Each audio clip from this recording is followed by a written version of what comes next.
Alright guys, welcome to the next video. So today I'm going to talk on the topic of loneliness as it relates to being a scapegoat and a truth teller. I think a lot of scapegoats actually have a lot of loneliness in their lives. The empath has no choice but to get accustomed with being isolated, alone, and neglected. Therefore, they must become comfortable with being lonely and having no one to support or help them with anything.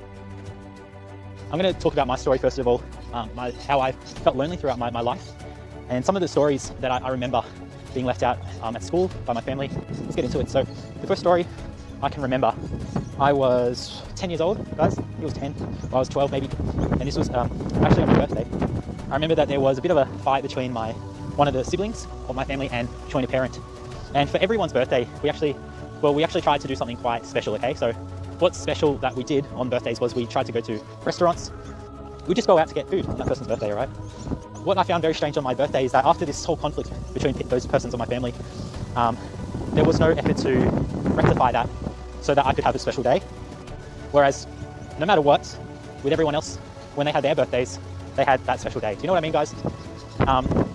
And it sucks to say, but as scapegoats, as truth tellers, we're actually just not really deemed as valued. So when we're upset about something like this, it isn't really a problem for the family structure. And look, that happened to me a lot actually. Another situation I remember was that I've always been someone who likes to play outdoors. I've always loved sports.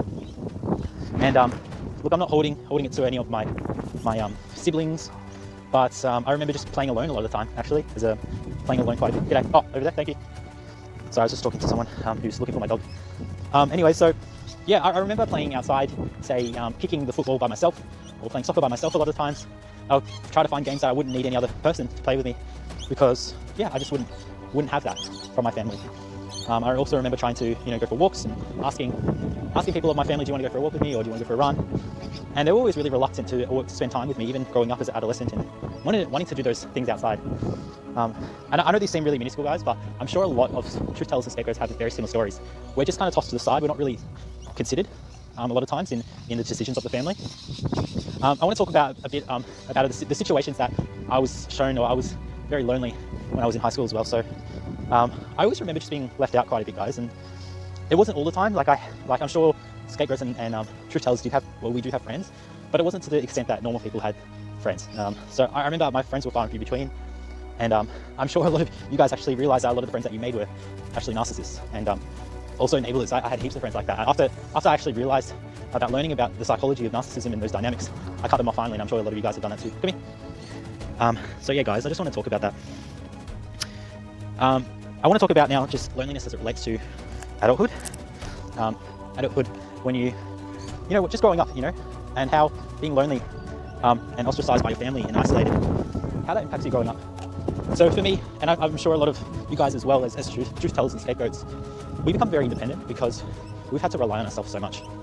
When I say independent, we haven't had you could say the pleasure of camaraderie throughout our life. So a lot of things that we do, they're done by ourselves, okay? Whether that be business ventures, whether that be fitness goals, a lot of that stuff we do it by ourselves. And I think we learn to enjoy the process of doing it ourselves as well over time. And that's just because of where we came from as well. And I think the sooner that we understand the psychology of who we are and what made us to be, the sooner we learn to love the process of doing things ourselves and not relying on other people. That's what happened to me. So yeah, guys, I just want to talk about loneliness. Look, even now, I would say a very lonely person. I can count on one hand the number of people that I talk to on a daily basis. But that's not necessarily a bad thing. I think that one of the problems with being lonely is that you can get complacent. When I say complacent, I think there's a tendency for us not to try in life. When I say that we don't try, it's because we're too comfortable. When empaths get too comfortable, they no longer want to try as hard to get what they want.